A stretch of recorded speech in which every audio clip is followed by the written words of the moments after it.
Hello everyone! Hi grade 8 mathematicians, welcome to this video lesson.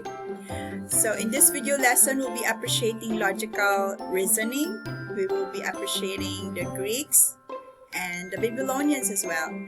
If we're going to go back and consider math history, geometry started with Babylonians, and a very wonderful artifact to show the magnificence of Mesopotamian civilization is the pyramid, right? The pyramids in Egypt. So even if it started with Babylonian, it's really the Greeks who raised the bar.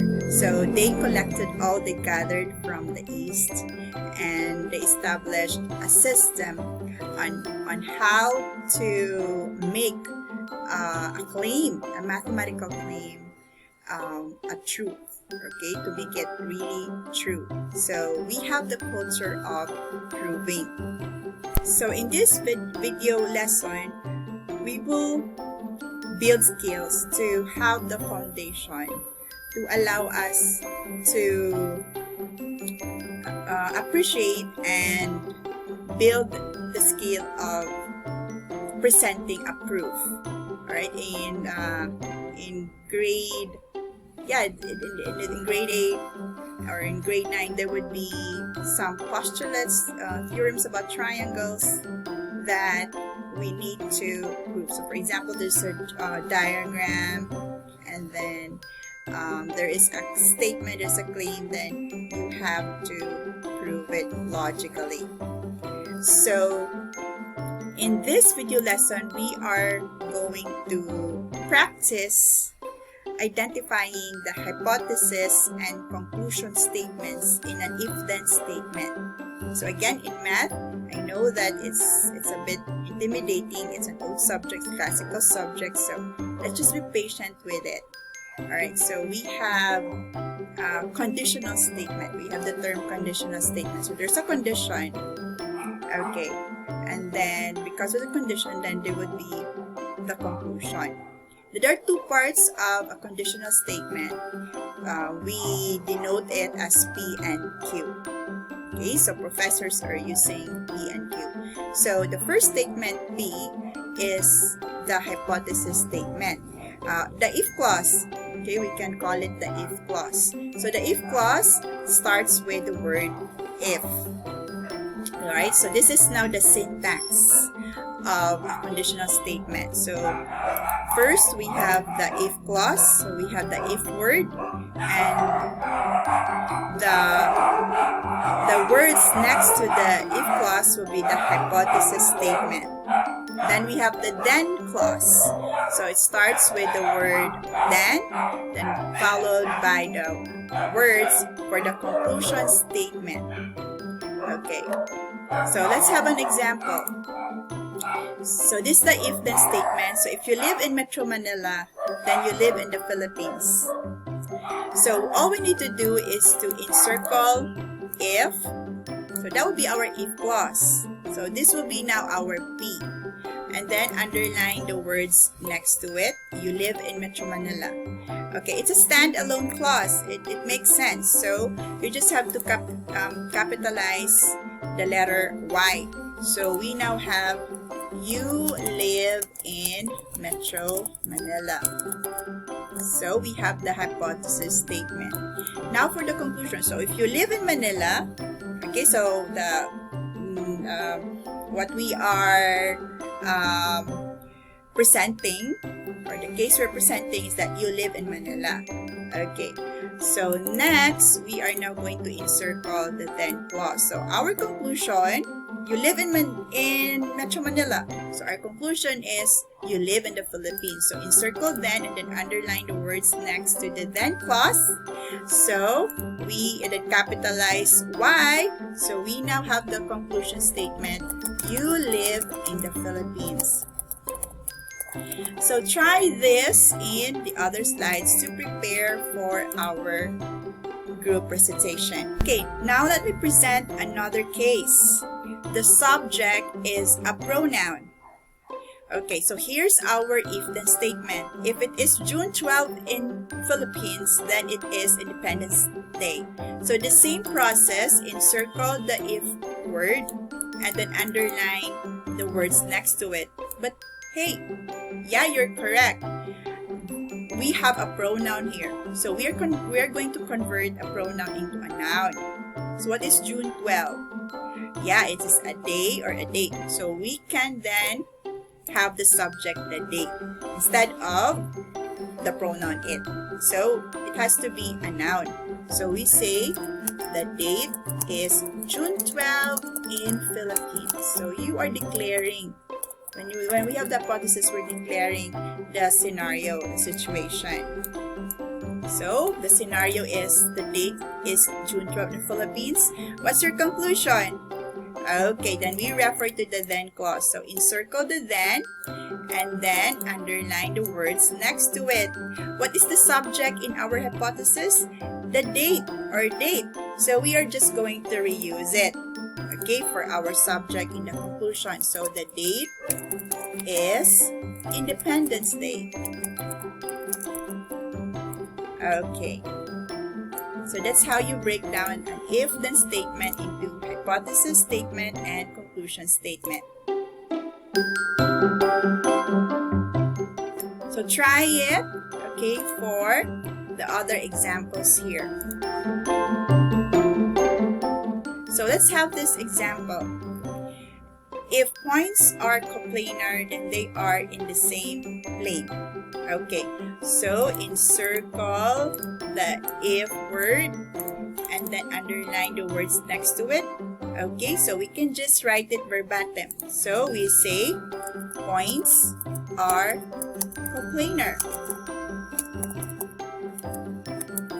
Okay, and then encircle the then clause and then underline the words next to it, and you are correct, we have a pronoun. So we can always refer to the hypothesis, the subject, and we can just reuse it.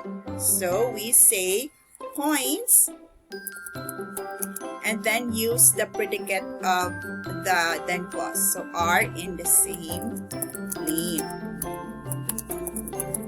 Okay, pretty easy, right? Okay, so it's nice to think the way we can. It's nice to prove or to think logically the same way the Greeks do or the rest of the world do. Okay, so we are not being left behind. Okay, moving forward. So the if-then clause here is if two lines are parallel, then they do not intersect and are in the same plane. Okay, so encircle the if clause and then underline the words next to it. Two lines are parallel. Okay, so yeah, you're correct. We can just copy it verbatim. We can just use an article. So we can say two lines are parallel. So this is the scenario we're establishing a hypothesis. So what's your conclusion when the two lines are parallel? So we are going to reuse the subject in the hypothesis and then encircle the then clause and then underline the words next to it. Okay, so what is the predicate clause or the verb? The verb phrase or the predicate phrase. So we have do not intersect and are in the same line. So reuse the subject in the hypothesis, the two lines, and then the verb phrase or the predicate phrase, do not intersect and are in the same plane. Okay. Alright, so we are now introducing geometrical objects here. Okay, moving forward, let's have another case. We have a definition. The statement, the given statement is a definition, like a scalene triangle has no two sides equal. So in our mind, we are going to formulate the if-then statement. How? So underline the subject of the definition, a scalene triangle. So what will be your statement for a scalene triangle? So we are going to consider or encircle the simple subject, okay, the simple noun. So triangle, and then scalene is the adjective, right? So the simple noun will be the subject, okay? So we say if the triangle is scalene, the subject will be the predicate of the if clause. So we say if the triangle is scalene. Okay, and then the predicate of the definition, we have has no two sides equal. So we are going to we can consider a pronoun. Okay, so then it, right? It has no two sides equal. So the predicate, okay, will comprise the words of the then clause.